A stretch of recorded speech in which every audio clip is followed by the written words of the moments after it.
손미순 집사입니다. 요한계시록 5장. 내가 봄에 보좌에 앉으신 이의 오른손에 두루마리가 있으니 안팎으로 썼고 7인으로 봉하였더라. 또 봄에 힘있는 천사가 큰 음성으로 외치기를 누가 그 두루마리를 펴며 그 인을 떼기 합당하냐 하나. 하늘 위에나 땅 위에나 땅 아래 능히 그 두루마리를 펴거나 보거나 할 자가 없더라. 그 두루마리를 펴거나 보거나 하기에 합당한 자가 보이지 아니하기로 내가 크게 울었더니 장로 중에 한 사람이 내게 말하되 울지 말라. 유대 지파의 사자 다윗의 뿌리가 이겼으니 그 두루마리와 그 7인을 떼시리라 하더라. 내가 또 보니 보좌와 네 생물과 장로들 사이에 한 어린 양이 서 있는데 일찍이 죽임을 당한 것 같더라. 그에게 7뿔과 7눈이 있으니 이 눈들은 온 땅에 보내심을 받은 하나님의 7영이더라. 그 어린 양이 나와서 보좌에 앉으신 이의 오른손에서 두루마리를 취하시니라. 그 두루마리를 취하심에 네 생물과 24장로들이 그 어린 양 앞에 엎드려 각각 검은 거와 향이 가득한 금대접을 가졌으니 이 향은 성도의 기도들이라. 그들이 새 노래를 불러 이르되 두루마리를 가지시고 그 인봉을 떼기 합당하시도다. 일찍이 죽임을 당하사 각 족속과 방언과 백성과 나라 가운데서 사람들을 피로 타서 하나님께 드리시고 그들로 우리 하나님 앞에서 나라와 제사장들을 삼으셨으니 그들이 땅에서 왕노릇 하리로다 하리라. 내가 또 보고 들음에 보좌와 생물들과 장로들을 둘러선 많은 천사의 음성이 있으니 그 수가 만만이요 천천이라. 큰 음성으로 이르되 죽임을 당하신 어린 양은 능력과 부와 지혜와 힘과 존귀와 영광과 찬송을 받으시기에 합당하도다 하더라.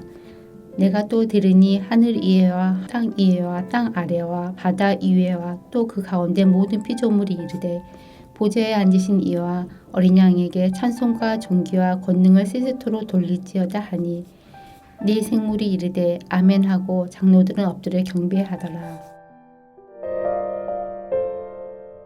하늘에 계신 우리 아버지여, 이름이 거룩히 여김을 받으시오며 나라가 임하옵시며 뜻이 하늘에서 이룬 것 같이 땅에서도 이루어지이다.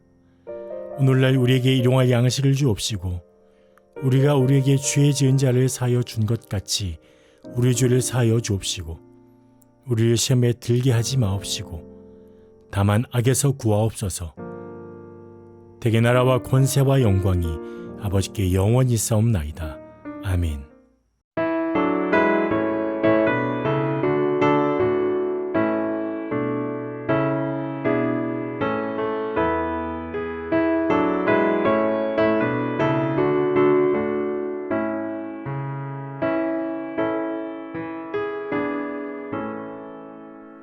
내가 길 멀고 마음은 기쁜데 빛 되신 주 저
오늘 함께 나눌 말씀은 출애굽기 2장 22절에서 25절의 말씀입니다. 그가 아들을 낳음에 모세가 그의 이름을 게르솜이라 하여 이르되 내가 타국에서 나그네 되었음이라 하였더라. 여러 해 후에 애굽 왕은 죽었고 이스라엘 자손은 고된 노동으로 말미암아 탄식하며 부르짖으니 그 고된 노동으로 말미암아 부르짖는 소리가 하나님께 상달된지라. 하나님이 그들의 고통 소리를 들으시고 하나님이 아브라함과 이삭과 야곱에게 세운 그의 언약을 기억하사 하나님이 이스라엘 자손을 돌보셨고 하나님이 그들을 기억하셨더라. 아멘. 우리의 인생은 우리가 원치 않는 방향으로 흘러갈 때가 참 많이 있습니다. 하나님은 왜 우리에게 이런 인생을 허락하실까요? 왜 우리의 삶에 어려움의 시간, 고통의 시간들이 다가오게 올까요? 여러분, 실로암이란 찬양 아시죠? 어두운 밤에 캄캄한 밤에 새벽을 찾아 떠난다. 이 불신자들에게 굉장히 많이 알려진 찬송이기도 합니다. 특히 군대 훈련소에서 많이 불려지는데 저도 진종 세례식에 참석하여 세례를 주러 간 적이 있는데 참 군인들이 열심히 이 찬송을 불렀습니다. 이 실로암 찬양은 이 신상근 목사님이 1981년도에 지은 곡입니다. 이분은 1980년에 대학 입학 예비고사를 끝내고 나서 이 교회에서 열린 부흥회에 참석하고 하나님 앞에 목회자가 되겠다는 이 헌신을 하게 됩니다. 근데 이 공부를 잘했던 이 신상근 목사님을 이 아이를 부모님은 경상계열이나 법대 갔으면 좋겠다 이렇게 소원을 하고 있었습니다. 그래서 갈등이 많이 생겼다고 합니다. 새벽기도에 참석하면서 부모님과의 갈등을 해결을 위해서 하나님 앞에 무릎을 꿇었습니다. 그리고 12월의 어느 날 새벽에 요한복음 9장의 소경이 눈을 뜨는 그리고 보냄받았다는 말씀에 큰 은혜를 받아서 말씀을 통해서 내가 하나님으로부터 보냄을 받았구나라는 확신을 가지게 됐습니다. 그리고 집에 오면서 흥얼거렸던 이 노래가 바로 그리고 종이에 옮겨 적었던 노래가 실로암이라는 찬양이 되었습니다. 이 19살의 소년이 지은 이 찬양은 이후에 어둠 가운데 있는 많은 사람들의 마음을 밝혀주는 그런 찬양이 되었습니다. 장로회 신학대학에 입학했던 이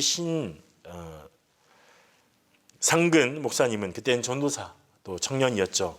선배들과 선교단이라는 동아리를 결성해서 찬양 선교하면서 그러면서 이 찬송을 많이 불렀습니다.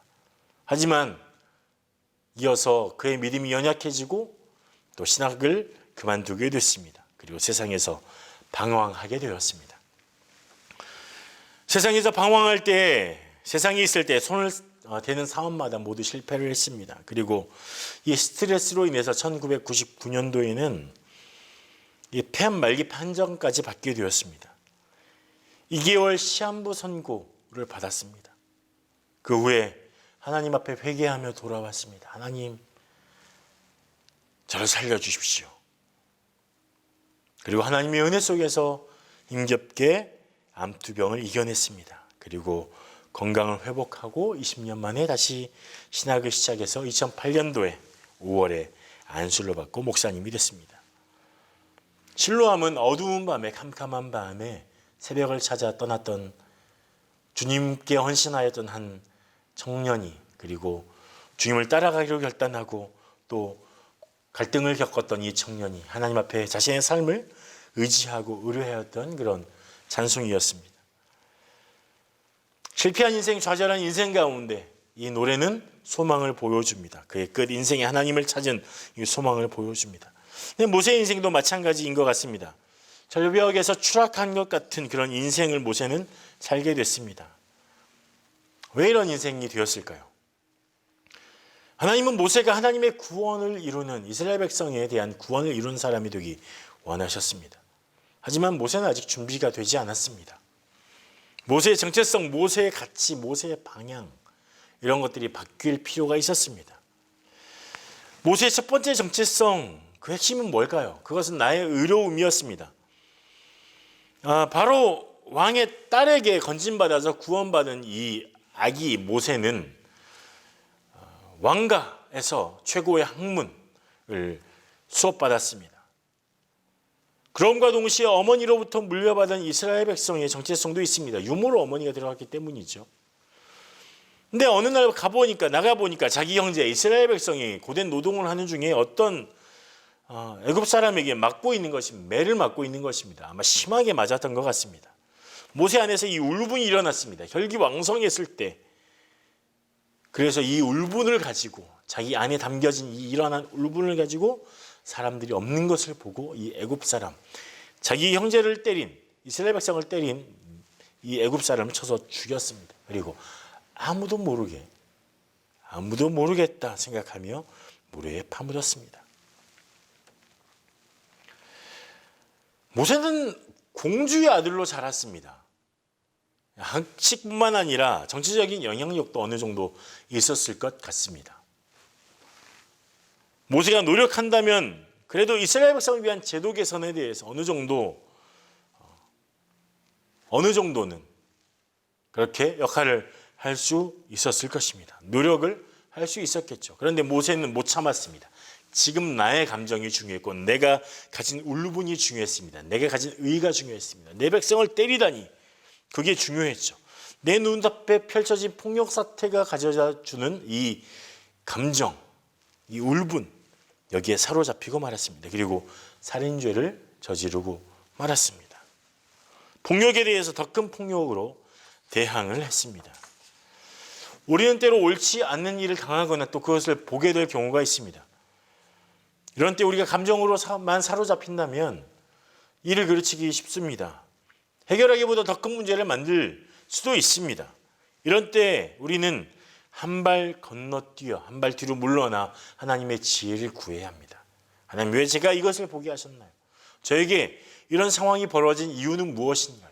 하나님, 제가 어떻게 하면 좋을까요?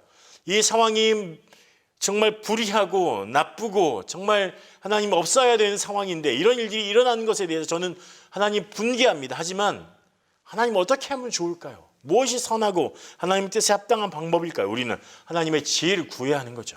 모세처럼 일어나서 울분이 터져서 사람을 죽이는 지경까지 가서는 안 된다는 것입니다. 사무엘상 21장에 보면 다윗이 사울 왕위를 피해서 도망다닙니다.